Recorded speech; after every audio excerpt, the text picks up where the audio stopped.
పర్యావరణ పరిరక్షణ దినోత్సవ శుభాకాంక్షలు అందరికీ.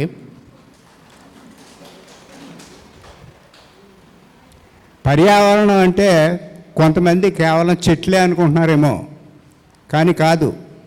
84 లక్షల జీవరాశులు కూడా.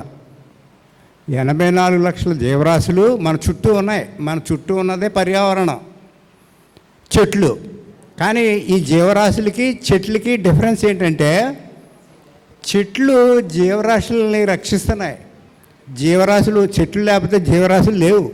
అది అర్థం చేసుకోండి. సో అది చెట్లకి దీనికి తేడా.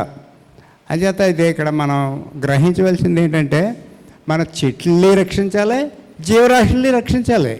హింస చేయకూడదు, చెట్లని రక్షించాలి. ఎందుకంటే మనం అక్కడి నుంచే వచ్చాం. మనం 84 లక్షల జీవరాశులుగా పుట్టాం, చెట్లుగా పుట్టాం, అన్ని రకాల చెట్లుగా పుట్టాం. మరి అన్నీ మనం అనుభవించి అక్కడ ఎన్నో జన్మలు ఎత్తి ఆ జగత్తుల్లో, వృక్ష జగత్తు, ఈ జగత్తులో ఎన్నో జన్మలు ఎత్తి ఇక్కడికి వచ్చిన తర్వాత వాటిని మనం బాధిస్తామా, హింసకు గురి చేస్తామా? వాటిని పరిరక్షించవలసిన బాధ్యత మనందరి మీద ఉంది. సో ఈ అవకాశం ఇచ్చినందుకు థ్యాంక్ యూ వెరీ మచ్.